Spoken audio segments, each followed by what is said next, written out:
In our country, a child is born every 20 seconds. 3 babies every minute. Nearly 5,000 children born each day during the past year. More than 1.5 million births in a single year. Even in these first few moments of life, we can clearly see the problems created by the unchecked growth of our population. Our medical facilities are seriously overcrowded. Our doctors and nurses and attendants are heavily overworked. These scenes, repeated in so many hospitals all over our nation, are a warning of the problems that lie ahead for the coming generations.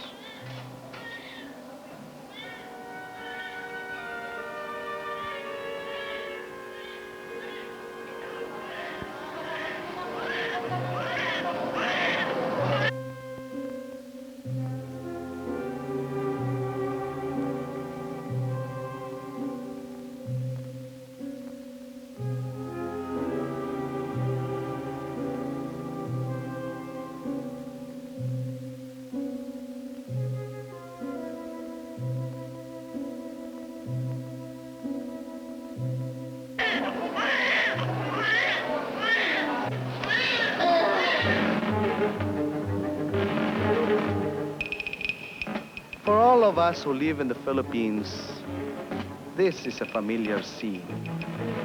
Like most of the nations of the world, our population is growing too fast. Our cities carry the major burden.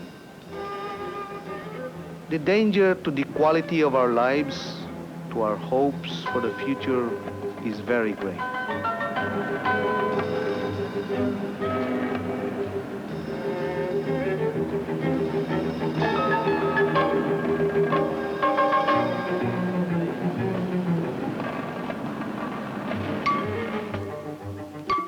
Because the land cannot support the continuing rise in population, our people leave the country and migrate to the cities. They come to find jobs, houses, and a better standard of living. Dr. Conrado Lorenzo, director of the Population Commission, describes the employment situation. Well, in 1970 now, we have to deal with we have to provide employment for about 12 million people. Now, in 1980, there will be a need for about 16 million jobs. So, if we extend this to about 30 years, well, the requirement will be fantastic.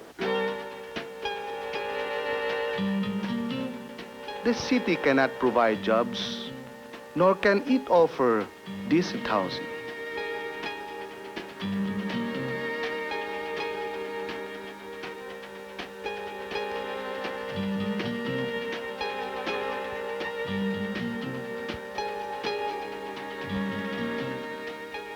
This year, 1970, we need to put up about 12 dwelling units per 1,000. Our performance now is something like 2 dwelling units per 1,000 population. So at the present, we are behind as far as housing is concerned.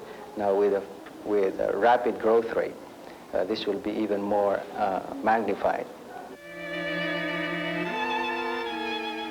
It is becoming more difficult for the city to provide the needed services to enable our people to live in dignity and hope.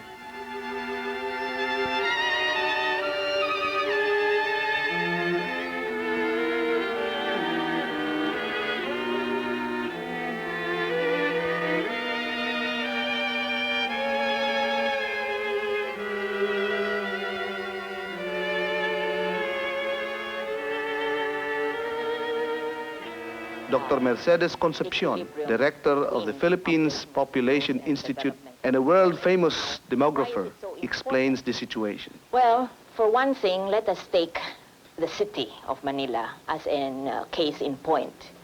city, for example, is dependent on its people for taxes so that it can provide the services that the people need. Now, this would mean that it would provide ample fire protection, police protection, light, water, and so forth, all the amenities of urban living. However, with increasing population growth and the difficulty of making a living in the rural areas, we have been having a phenomenon of urban migration from the rural areas. This would mean that you have people coming in streams to the city and looking for work and competing with the residents in that city for the few job opportunities there are. Now, these people would have to look for housing where there is none, and that would mean that they would have to set up some kind of temporary shacks. And therefore, we have a growing number of squatters and slum settlements in and around the fringe areas of the city. These people do not pay any rent, they do not pay any taxes, and yet they use up the facilities which the city will provide. Because our population is growing too fast, our schools are too crowded. In the education field, the Department of Education is faced with the problem of educating some 14 million people. At the present growth rate, we will have to educate something like 20 million people. Not to mention that you will probably need about 10,000 schoolhouses per year to meet this demand, not to mention the teachers that go with the schools. In the Philippines, as in all nations of the world, it is a parent's dream to see his children well educated, well equipped with the knowledge and skills needed to create for himself a good life.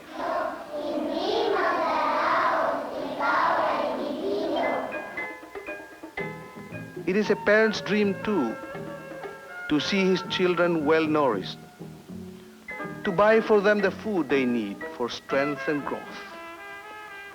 Our city markets are crowded and often unable to offer a balanced diet at a price the majority of our people can afford.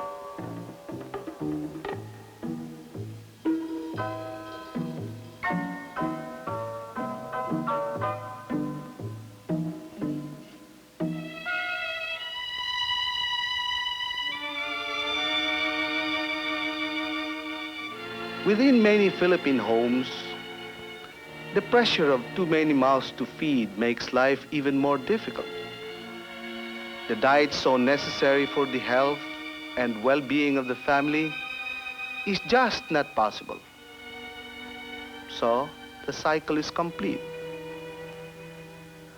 Because the diet is inadequate, too often the father's health and strength are below normal. He finds it hard to work, to compete for the few jobs available. Just how serious are these problems for the future of our country? In 1960, we participated in the World Census Program, and this census reported an alarming 27.1 million people. With the figures that were enumerated, and for May 1970, we have before us the prospect of two possible population sizes by the end of the century. One of these is 111 million people. This is our estimate if present trends of birth and declining death rates continue. However, if we succeed in our program to moderate population growth and lower fertility, as well as continue the declines in mortality that are now occurring, we have the possibility of having a population of 72 millions. Now, regardless of which figure is attained by the end of this century, you will realize that this represents, if it is 72 millions, represents almost a doubling of the population in 30 years of the present population, or a tripling of the present population in 30 years. So the choice is ours. Dr. Ruben Apelo, President of the Family Planning Organization of the Philippines, puts it this way. We are increasing at the rate of 3.5% a year. And this means that it would be impossible for any economic development to catch up with such a rate of population increase.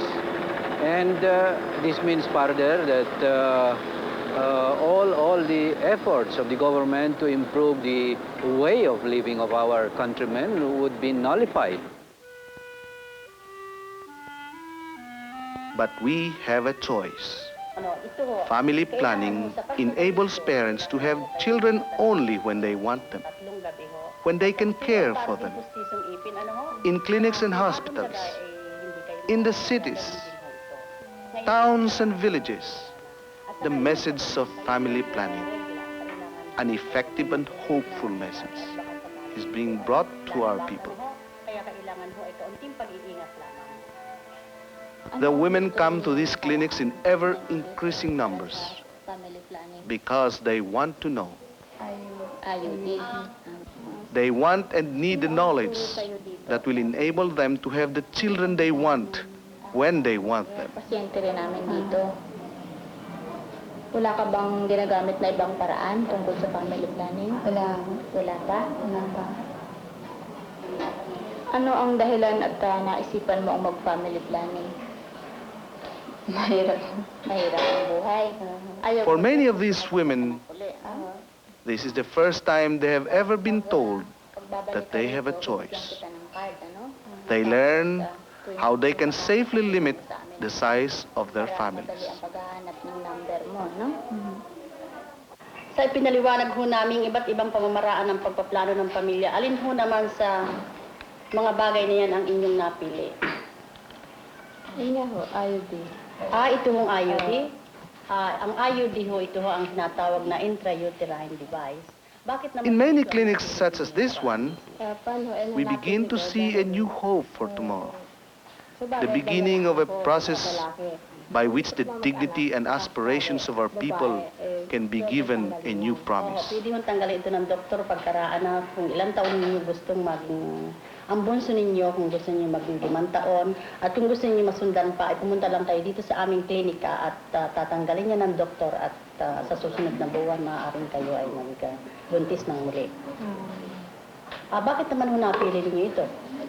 Ayun nga ho, para kung gusto ko pang mag-anak, pwede ho agad tanggalin niya. Ganun ho. Sa doktor. Sa palagay ho ninyo, ito ang pinakamahusay. Para ho sa akin. Oho. Pero Mrs. sinasabi ko sa inyo, hindi ito 100% na hindi kayo magbubuntis.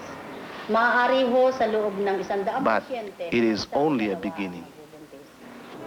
Our greatest need is to reach as many people as we can. We are handicapped by a number of factors. Firstly, our culture, our beliefs, our norms are still that of the benefits and the advantages that one can have out of a big family. Secondly, the religion.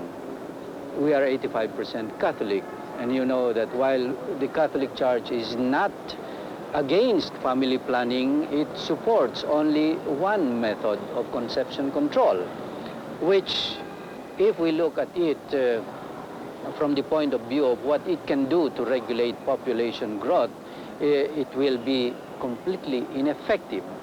Then third is our own geographic peculiarity. We are 7,000 islands, and it makes it considerably difficult to reach as many people as we can. So we need means by which we can communicate with our people. And now we are utilizing all sorts of media, the newspaper, television, radio. We have spot broadcasts every now and then. But we still wish that we could have enough people sufficiently motivated to go around, to talk to the villagers, go to the rural areas, and inform them of the advantages of having small families, of the desirability of family planning, and of the problem of our country in general, and that is the unprecedented growth of population. family planning must become a major part of our development efforts. This requires the active support of responsible citizens who work in public health and community development, education, agriculture, and government services. All of us who work to build a better life for our people can play a part. The choice is ours.